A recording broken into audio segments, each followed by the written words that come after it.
Martin was an amazingly tolerant, understanding father figure for all of us. And he understood Jose's frustrations. He understood Stokely's frustrations, but he never took it personally. And he made a special effort to invite Stokely to come to church and have Coretta, when he came, had Coretta bring him to his home to dinner. That was the way we sort of that's the way we dealt with the Blackstone Rangers and the invaders in Mississippi. We embraced them and we tried to give them an understanding of our understanding of their situation. We were never judged. We were never judging them.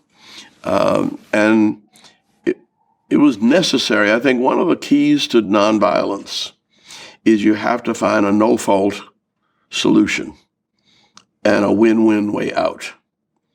And the rivalries between us in SCLC were just as strong as it was between us and SNCC. In fact, sometimes it was stronger. And the only time Dr. King cussed me out was when I just didn't feel like arguing. And they said something very militant and stupid. And I said, okay, let's go.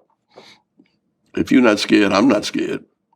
And he stopped the meeting and he took me off on the side. He said, look, he said, you know that most of us are certifiably insane. And he said, when people get irrational and emotional like that, your job is to kind of be cool and calm things down. I said, I get tired of being the Uncle Tom. He said, that's your role. He said, you have to take the discussion as far to the right as you can to give me enough leverage in between so that I can come down. He said, I don't mind risking my life, but I don't want to throw it away over some foolishness. And for me to cut through the emotion of, he said, everybody has a right to be angry. Everybody has a right to be frustrated. But if you give in to your anger and your frustrations, you're going to lose. That was a message he got from his father, I got from my father as a baby. Kids don't get that nowadays. Kids from the North are not prepared for discrimination. And they want to blame somebody on it. At 4, we had to take responsibility for dealing with segregation in our own neighborhoods. That was a difference in Southern upbringing. We also, Dr. King would also say, look, in order to be segregated this long, we had to cooperate with it. And a man can't ride your back if you don't bend down and let him. And when you straighten up your back, he falls to his feet and he becomes possible for you to be brothers. But if you're going to bend over and let him ride your back, he's certainly going to do it. Now, Stokely never had those kind of lessons, see? And he had lived in Harlem. He didn't know as many white people. In fact, the frustration comes about because people really don't know each other. And in the South, we knew each other. There's nobody that had a more cruel childhood and upbringing than James Bevel or Hosea Williams. Bevel never got mad. Jose would get mad, but he'd come to his senses and the young people in SNCC from the North came south thinking they were going to change Mississippi in the summer. And they got frustrated when it didn't change. We knew that freedom is a constant struggle. It's not a sprint, it's a marathon. It's a lifetime commitment to doing the right thing to make the world a better place. And that psychological difference and the ability to kind of try to stay smart and not get mad I mean, C.T. Vivian was the earliest of the freedom fighters. He was beaten up and demonstrating in Peoria, Illinois in 1947. C.T. is 95. And he still takes all his lickings with a smile. And he's very philosophical about it. He's one of the most loving, understanding human beings I know.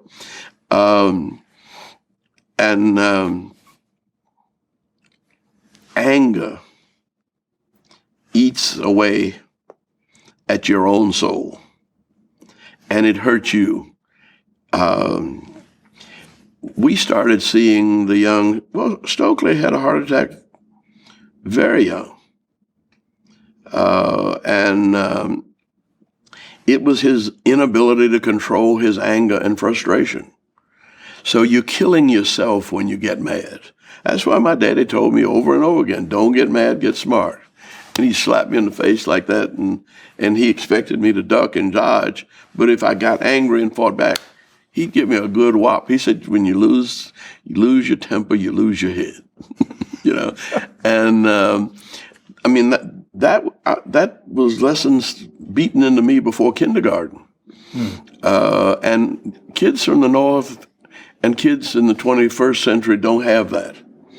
And so they think they have a right to be angry. Being angry is being stupid. Yeah. And they get mad with me when I say that. Now, what I'm saying is this.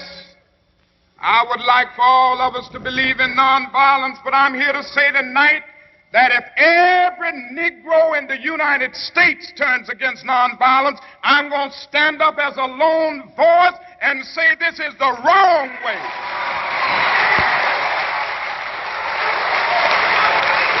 I will never change in my basic idea that nonviolence is the most potent weapon available to the Negro in his struggle for freedom and justice. I think for the Negro to turn to violence would be both impractical and immoral. There is an increasingly vocal minority who disagreed totally with your tactics, Dr. King. There's no doubt about that. I would agree that there is a group in the Negro community advocating violence now. I happen to feel that this group represents a numerical minority. Surveys have revealed this.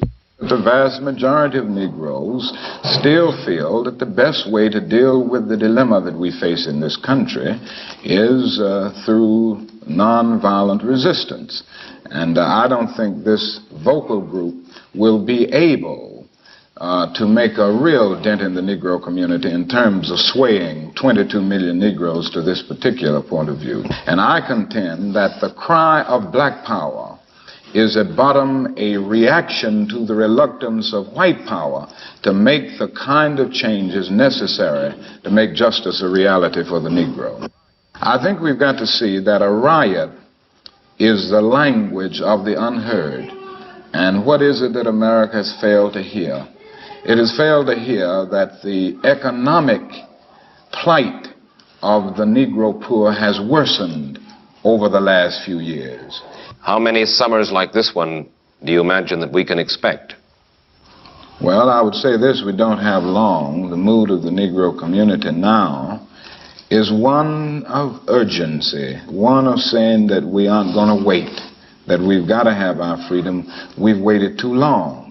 So that I would say that every summer we are going to have this kind of vigorous protest. My hope is that it will be nonviolent. I would hope that we can avoid riots because riots are self-defeating and socially destructive.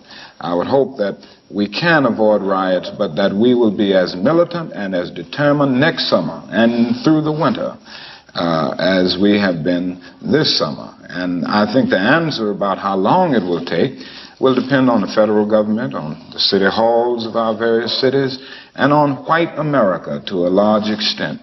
This is where we are at this point, and I think white America will determine how long it will be and which way we go in the future.